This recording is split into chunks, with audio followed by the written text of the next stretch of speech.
नमस्कार दोस्तों, हमारे यूट्यूब चैनल में एक बार फिर आपका स्वागत है। आज मैं आपके लिए संविदा वर्ग 3 का जो आपका 10 मार्च का पेपर हुआ है उसमें दोनों शिफ्टों में जो मैथ के क्वेश्चन पूछे गए हैं उन सब क्वेश्चन पर हम बात करेंगे कि मैथ में क्या क्या क्वेश्चन पूछे गए हैं और उनके सॉल्यूशन क्या क्या होंगे। कुछ नई चीज़ें देखने को मिली हैं जो अब तक नहीं पूछी गई थी, तो उन पर भी हम बात करेंगे और उनसे संबंधित कुछ और चीज़ें पूछी जा सकती हैं आपसे, तो उनको भी मैं आपको बताऊँगा। तो चलिए स्टार्ट करते हैं। सबसे पहला क्वेश्चन पूछा गया था आपसे, सरलीकरण से था कि 8 का स्क्वायर मतलब क्या होता है, 8 गुणित 8 इंटू 15 का स्क्वायर मतलब 15 गुणित 15 बटे में क्या था 24 गुणित 24। तो इसको नॉर्मल हमें सॉल्व करना था। तो 8 से कटता है 3 बार, 8 से कटता है 3 बार, 3 से कटता है 5 बार और 3 से ये 5 बार, तो कितना आता 5 गुणित 5 25 हो जाता। तो ये नॉर्मल सा क्वेश्चन एक पूछा गया था जो आपका सिंप्लीफिकेशन पर आधारित था। अगले क्वेश्चन की ओर बढ़ते हैं। बहुपद से क्वेश्चन पूछा गया था कि 2x² प्लस 2x का एक पद चर x प्लस 1 है, तो दूसरा पद क्या होगा। तो देखिए, या तो एक तरीका होता है कि आप इससे इसको डिवाइड कर दें, क्लियर है, या फिर आप क्या करें 2x² प्लस 2x है यहाँ पर, तो इसमें से कुछ चीज़ कॉमन ले लें। क्या कॉमन आएगा दोनों में से, देखिए आप 2x दोनों में से कॉमन ले सकते हैं, तो यहाँ बचेगा x, यहाँ बचेगा 1। तो एक बहुपद तो ये है, तो सिंपल सी बात है, दूसरा कौन सा होगा 2x। तो इसका आंसर था 2x। ये क्या होगा, इसका दूसरा पद होगा। तो इस तरीके से आप इसको निकाल सकते हैं, या फिर आप डिवाइड करके देख सकते हैं कि किस चीज़ से आप डिवाइड करें तो भी आप इसको निकाल सकते हैं। जैसे x प्लस 1 से हम क्या करते, इसको डिवाइड करके भी यहाँ से आप निकाल सकते हैं। x प्लस 1 से डिवाइड कर दें आप 2x² प्लस 2x से, तो यहाँ पर हमें 2x² बनाना है, तो हम इसमें किसका मल्टीप्लाई करेंगे 2x का। तो मल्टीप्लाई करेंगे तो 2x² प्लस 2x बन जाएगा और ये पूरा का पूरा क्या होगा कैंसिल हो जाएगा। तो ये क्या होगा आपका दूसरा पद हो जाएगा। तो इस तरीके से भी आप इसको निकाल सकते हैं। तो चलिए आगे बढ़ते हैं। अगला क्वेश्चन था 104 महीने और 13 साल का अनुपात बताना था। तो यहां पर दोनों चीज़ों को आप महीने में बदल लेंगे। 13 साल का मतलब क्या होता है 13 गुणित 12, इतने महीने, क्लियर है। अब 13 से जब इसको काटेंगे तो ये कितनी बार कटेगा 8 बार, 4 से काटेंगे तो 2 बार और ये 3 बार, तो 2:3 इनका क्या था अनुपात था। तो इस तरीके से आप इनका अनुपात निकाल सकते थे। अनुपात पर भी क्वेश्चन पूछे जा रहे हैं आपके। अगला क्वेश्चन था रवि के पास 50 पैसे के 15 सिक्के हैं, मतलब 50 पैसे के कितने हैं 15 सिक्के हैं, और 1 रुपए के 10 सिक्के हैं। तो दोनों राशियों का अनुपात देखिए, एक जगह पैसे में दे रखा है, एक जगह रुपए में, तो आप या तो दोनों को रुपए बना लें या दोनों को पैसा, क्लियर है। तो हम क्या करेंगे रुपए को पैसा बना लेंगे, वो ज़्यादा आसान होगा आपको, क्योंकि 100 का गुणा कर देते तो क्या बन जाता है पैसा बन जाता।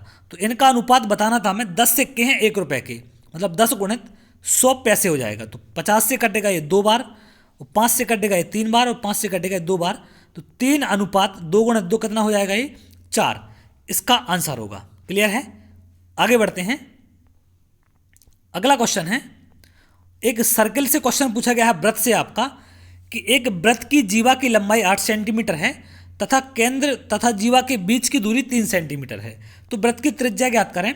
यहाँ एक सर्किल है, उसकी कॉर्ड की लंबाई आपको दे रखी है। एक सर्किल है इस तरीके का, उसकी कॉर्ड की लंबाई ये कितनी है 8 है, और केंद्र से जीवा मतलब सेंटर से कॉर्ड की दूरी है वो कितनी है 3 है, क्लियर है। तो ये प्रॉपर्टी होती है कि जब यहाँ से केंद्र से लंब डाला जाता है जीवा पर, या सेंटर से कॉर्ड पर परपेंडिकुलर डालते हैं, तो सामने वाले के बराबर भागों में डिवाइड करते हैं, मतलब 4 ये हो जाएगा और 4 ये, क्लियर है। तो ये त्रिज्या बतानी थी आपको। तो आप जानते हैं एक ये 3 हो गया, एक ये 4 हो गया, तो ये क्या बन गया ऐसा आपका, एक 4 है एक 3 है, तो एक ये ट्रिपलेट होता है 3 4 5 का। तो ये क्या हो जाएगी उसकी, ये जीवा है, तो ये होगा इसकी 5 जीवा, और 5 ही इसका आंसर था, क्लियर है। तो कभी भी ऐसा क्वेश्चन आए कि सेंटर से कॉर्ड पर परपेंडिकुलर डल रहा है या केंद्र से जीवा पर लंब डलता है, तो आप उसको बराबर भागों में बांट देंगे जीवा को, क्लियर है। चलिए आगे बढ़ते हैं। अगला क्वेश्चन था, 2 लड़कों की आयु का योग 40 वर्ष है, एक दूसरे से 10 वर्ष छोटा है, क्लियर है। तो आप जानते हैं कि 40 वर्ष है और एक लड़का दूसरे से 10 साल छोटा है, तो सिंपल सी बात, एक को आप पहले क्या करेंगे 10 साल दे देंगे, तो बाकी बचा कितना 30 को आप आधा आधा बांट देंगे 15 तो यहाँ से क्या होगा, एक छोटा हो जाएगा 10 साल और एक बड़ा, तो एक होगा 10 साल का और एक होगा एक होगा 15 साल का और एक होगा 25 साल का। तो हमसे पूछा था छोटा वाला, तो छोटा वाला होगा यहाँ पर 15 का। तो इसमें बोला गया 10 साल छोटा है, तो एक को आप 10 साल पहले से दे दें, जिससे दूसरा ऑटोमेटिक 10 साल छोटा हो जाए, और बाकी जो बचे उसको हम 2 भागों में बांट देंगे, तो आसानी होगी आपको बांटने में और ना ही कोई कन्फ्यूजन होगा। चलिए आगे बढ़ते हैं। अब यहाँ पर 2025 का वर्गमूल पूछा गया था कि स्क्वायर रूट क्या होगा इसका। तो आप जानते हैं सिंपल सी बात है कि पीछे 25 है तो 5 होगा, आगे 20 है मतलब कितना हुआ होगा 4 गुणित 5, तो 45 का क्या है ये आपका वर्गमूल होता है। क्लियर है? क्योंकि हम कैसे निकालते हैं इसका, अगर वर्ग निकालना तो पीछे की संख्या का स्क्वायर और आगे की संख्या को एक आगे से हम क्या करते मल्टीप्लाई, तो 4 पंचे 20 हो जाएगा। तो ये किसका होगा 45 का। आगे बढ़ते हैं।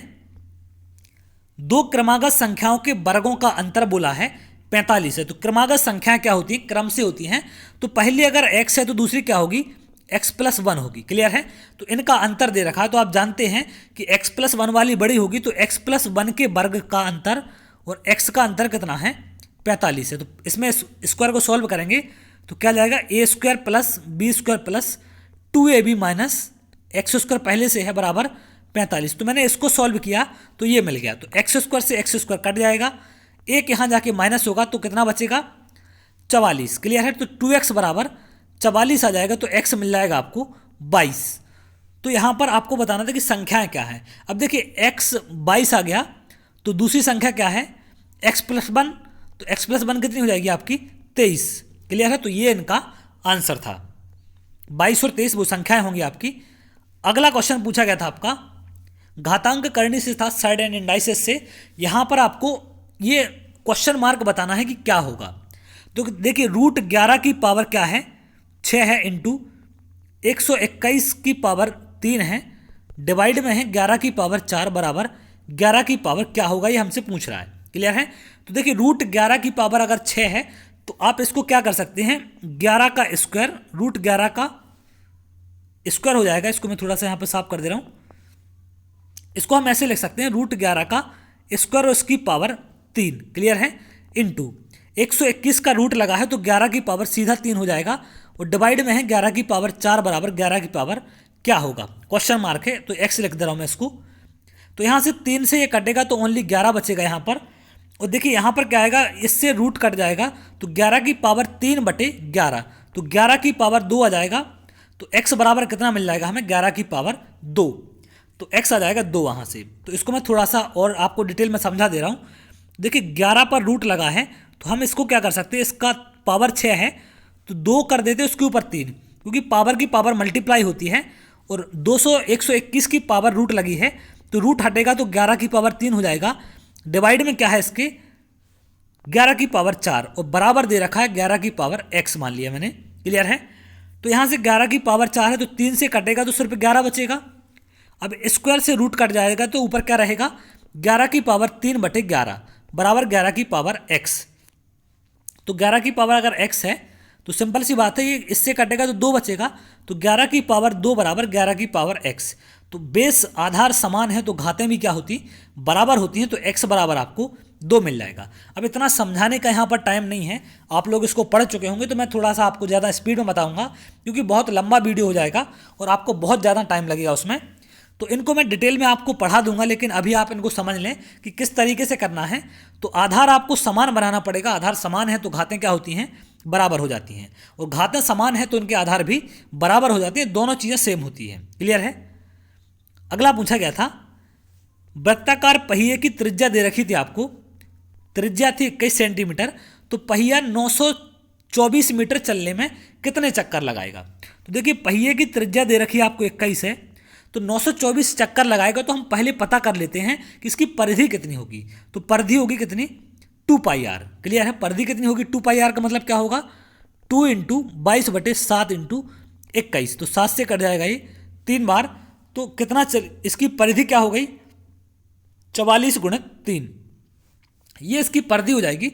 तो 924 मीटर चल रहा है तो कितने चक्कर लगाने पड़ेंगे, तो 901 चक्कर में उसको कितना चलना पड़ता है 44 × 3 मीटर, तो 924 में चलाना आपको, तो बटे क्या जाएगा 44 × 3, तो 3 से काट दें इसको, 3 बार 0 8 बार आ जाएगा, और 11 से कट जाएगा 4 बार, 11 से इसको काटें 8, 4 से कटेगा 7 बार, तो कितने चक्कर लगाने पड़ेंगे 7 चक्कर में। डिस्टेंस को क्या करेंगे, सॉरी इसमें सेंटीमीटर दिया हुआ है, तो आपका कॉन्सेप्ट ये लगेगा आपको सेंटीमीटर दिया गया है तो मीटर को क्या करना है इसको सेंटीमीटर में बदल लेना, मतलब × 100, तो 7 की जगह आ जाएगा 700 चक्कर। क्लियर है? तो 700 चक्कर में वो क्या होगा, कवर हो जाएगा। यहाँ पर सेंटीमीटर है, यहाँ मीटर है, तो 700 चक्कर लगाने पड़ेंगे, तो वो डिस्टेंस क्या होगी, कवर हो जाएगी। अगले क्वेश्चन की ओर बढ़ते हैं। अगला क्वेश्चन है, यहां पर क्वेश्चन देख लें क्या है।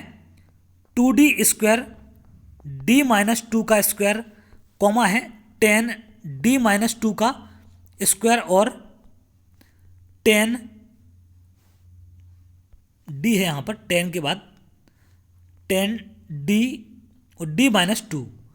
यहां पर पूछ क्या आराम से का सबसे बड़ा गुणनखंड क्या है। तो सबसे पहले तो आपको इस चीज को समझना है कि सबसे बड़ा गुणनखंड का मतलब क्या होता है। तो सबसे छोटा गुणनखंड क्या होता है, सबसे बड़ा गुणनखंड क्या होता है, अगर इसको आप जानते हैं तो आप सारी चीज़ें बता सकते हैं। सबसे बड़ा गुणनखंड का मतलब क्या होता है, इसका मतलब होता है आपका HCF, महत्तम समापवर्त। महत्तम समापवर्त आपसे यहाँ पूछ रहा है, तो महत्तम समापवर्त का मतलब होता है कि जो सभी में कॉमन हो। क्लियर है? तो यहाँ देखें d-2 सिर्फ एक ही है, यहाँ स्क्वायर है, यहाँ स्क्वायर है, तो हमें d-2 तीनों में कॉमन है, तो हमने एक ए ले लिया। क्लियर है? और क्या कॉमन है, यहाँ पर देखें d है लेकिन यहाँ d नहीं है, तो इसको नहीं ले सकते d को आप। और क्या है, 2 कॉमन है, 10 में भी 2 आता है और इस 10 में भी 2 आता है, तो 2d-2 ये आपका क्या हो जाएगा, HCF हो जाएगा। तो जितनी भी चीज़ें कॉमन होती है उनको हम सिर्फ अलग कर लेते हैं और वही हमारा सबसे बड़ा गुणनखंड या HCF होता है। तो इस लैंग्वेज को भी आपको समझना पड़ेगा कि आपसे क्या पूछ रहा है वहाँ पर। अगला है x² - 7x + 12 बराबर 0 के मूल के गुणनफल का वर्ग क्या है। तो पहले तो यहाँ से 2 चीज़ें आपको पता होनी चाहिए कि जो मूल के गुणनफल होते हैं, गुणनफल क्या होते हैं और योग क्या होते हैं। क्लियर है? 2 चीज़ें होती हैं, योग क्या होता है, -b/a होता है और गुणनफल होता है आपका c/a। अब इसको कैसे हम तुलना करते हैं, ax² + bx + c बराबर 0 आपने इक्वेशन देखी होगी, तो इससे हम इसकी तुलना करते हैं। तो यहाँ पर a क्या दिया गया है हमें, एक कुछ नहीं है आगे, तो 1 होता है, तो a बराबर 1 हो जाएगा। गुणनफल चाहिए हमें, मतलब c/a चाहिए, तो c क्या है यहाँ पर 12, तो c मिल गया 12, तो गुणनफल क्या हो जाएगा 12/1, c/1 मतलब 12 इसका आंसर था। अगर आपसे यहाँ पर योगफल पूछता मूलों का उनके, तो योगफल क्या होता -b/a, -b। अब यहाँ पर देखिए b क्या है आपका -7 है, तो -7 और -b क्या होता प्लस, तो 7/1 मतलब 7 हो जाता आपका यहाँ पर योगफल। दोनों चीज़ें मैं आपको बता दे रहा हूँ, योगफल क्या होता है -b/a। तो यहाँ पर b क्या है आपका, b है -7। क्लियर है? जब इसको कंपैरिजन करेंगे और a कितना है 1 है, तो b को -7 रखेंगे जब आप, तो पहले से यहाँ पर माइनस लगा हुआ है, तो क्या जाता है +7/1, मतलब 7 इसका आंसर होता है। तो मूलों का योगफल होता है -b/a और गुणनफल होता है c/a। तो अगर आपने क्वाड्रेटिक इक्वेशन नहीं पढ़ी है, द्विघाती समीकरण नहीं पढ़ा है, तो शायद इसको करने में दिक्कत होगी, तो उनको आप एक बार जरूर देख लें। तो यहाँ पर सारी चीज़ें समझाना मुश्किल है, तो मैं आपको बेसिक जो चीज़ें जरूरी हो सकती हैं या जो आगे पूछ सकते हैं वो मैं आपको बता दूंगा। अगला यहाँ पर पूछा गया है 27/8/512 को 12 का घन मूलानुपात लिखिए। देखिए घन मूलानुपात का मतलब होता है क्यूब रूट। क्लियर है? अगर आपको यहाँ पर घन मूलानुपात पूछा है तो क्या हो जाएगा 27, 8 और 512। तो 27 का हो जाएगा 3, 8 का हो जाएगा 2, 512 का हो जाएगा 8। तो ये क्या है, इनका घन मूलानुपात है। अगर इसका घनानुपात पूछता आपसे, घन मूलानुपात का मतलब होता है सब ट्रिप्लिकेट रेशो। क्लियर है? सब ट्रिप्लिकेट रेशो होता है घन मूलानुपात का इंग्लिश में मतलब। और वर्ग मूलानुपात पूछ सकता आपसे सब डुप्लीकेट रेशो, या फिर आपसे यहाँ पर वर्ग मूलानुपात की जगह है यहाँ पर और चीज़ें आपसे क्या क्या पूछ सकता है, आपको ऐसी संख्या दे दे ए बी का वर्गानुपात। देखिए 2-3 चीज़ें पूछेगा। पहला तो ए बी का क्या पूछ सकता है आपसे, वर्गानुपात। इंग्लिश वालों को मैं इंग्लिश में बोल दूंगा, वर्गानुपात का मतलब होता है ए तथा बी का आपको क्या पूछना है यहाँ पर, वर्गानुपात। वर्गानुपात का मतलब होता है यहाँ पर डुप्लीकेट रेशो। क्लियर है? डुप्लीकेट रेशो पूछ रहा है तो वर्गानुपात से आपको समझ में आना कि वर्ग करना है, तो वर्गानुपात क्या हो जाएगा a² b²। क्लियर है? वर्ग मूलानुपात की बात करें, वर्ग मूलानुपात वर्गमूलानुपात का मतलब वर्गमूल की बात कर रहा है वो, तो रूट ए रूट बी। वर्गमूलानुपात का मतलब होता है सब डुप्लीकेट रेशो। क्लियर है। अब अगर इन्हीं की बात करें वो घनानुपात, घनानुपात का मतलब क्या होता है, ए क्यूब बी क्यूब, सब सॉरी ट्रिप्लीकेट रेशो होता है घनानुपात। और घन मूलानुपात की बात करें अगर, तो घन मूलानुपात क्या होता है, cube root, root cube root A और क्यूब रूट बी, यहाँ पर 3 होगा। क्लियर है। तो ये होता है सब ट्रिप्लीकेट रेशो। तो इन चारों चीज़ों को आप यहाँ से याद रखेंगे, आगे चल के आपसे पूछा जा सकता है। तो आगे बढ़ते हैं। यहाँ बोला कि एक आयत की लंबाई में 10% की कमी हो जाए और चौड़ाई में 10% की वृद्धि हो जाए। तो आयत की लंबाई और चौड़ाई दो चीज़ें दे रखी हैं यहाँ पर। तो देखिए लंबाई और चौड़ाई में क्या हो रहा है, लंबाई और चौड़ाई है। लंबाई में 10% की कमी, 10% की कमी का मतलब क्या होता है, 10 का कम होना 100 पर, या 1 का कम होना 10 पर। तो पहले जो 10 थी वो कितनी हो गई, अब 9 हो गई। क्लियर है। पहले से कितनी हो गई, 9 हो गई। और चौड़ाई में 10% की वृद्धि होती है, मतलब क्या होता है 10 का बढ़ जाना 100 पर, या 1 का बढ़ जाना 10 पर। तो चौड़ाई क्या हो गई, 10 से 11 हो गई। तो पहले उसका जो क्षेत्रफल था वो क्या था, लंबाई गुणे चौड़ाई। तो ये था 100, अब कितना हो गया 99। तो कितने की कमी आ गई, 100 पर 1 की कमी। तो परसेंटेज में बदलने के लिए हम क्या करते हैं, इंटू 100। तो 1% की यहाँ पर क्या होगी, उसको कमी हो जाएगी। तो इस तरीके से आप इसको कर सकते हैं सॉल्व। क्लियर है। या फिर आपको यहाँ पर और भी कॉन्सेप्ट लगा सकते हैं, बेसिक तरीके से इसको कर सकते थे कि पहले x मान लें, y मान लें, फिर उसको 10% कम कर दें, एक को 10% बढ़ाएं। लेकिन लंबा कॉन्सेप्ट चला जाएगा, उससे बहुत टाइम लगेगा। तो आप इस तरीके से इसको कर सकते थे। अगला है, उस वर्ग का परिमाप क्या होगा जिसका क्षेत्रफल उस वृत्त के क्षेत्रफल के बराबर है जिसका व्यास, आपको डायामीटर दे रखा है, व्यास जिसका 4 सेंटीमीटर है, मतलब त्रिज्या कितनी हो जाएगी 2। त्रिज्या 2 है तो आप जानते हैं कि जिसका क्षेत्रफल उस वृत्त के क्षेत्रफल के बराबर है। तो वर्ग का क्षेत्रफल क्या होता है, ए स्क्वायर बराबर पाई आर स्क्वायर, आपसे ये बोल रहा है। तो पाई आर का मतलब है 22/7, और ये कितना है 2 × 2। क्लियर है। तो यहाँ से आपको क्या मिल जाएगा, ए मिल जाएगा। ए कितना आ जाएगा, यहाँ से इस पर रूट लग जाएगा, तो ए को निकालें। अब यहाँ पर आपसे परिमाप पूछ रहा है, तो जिसका क्षेत्रफल उस वृत्त के क्षेत्रफल के बराबर है। तो देखिए उस वर्ग का परिमाप बताना है जिसका क्षेत्रफल क्या है, उस वृत्त के क्षेत्रफल के बराबर है। तो पाई आर स्क्वायर होगा, तो ये रूट लग जाएगा, और कितना आ जाएगा यहाँ से आपका, यहाँ से वैल्यू रूट में आ जाएगी, 2 बाहर आ जाएगा यहाँ से, तो 2/22/7 का रूट आ जाएगा ए। अब आपसे पूछा है परिमाप क्या होगा, तो परिमाप क्या होता है 4a, तो इंटू कर देंगे हम इसमें 4 का।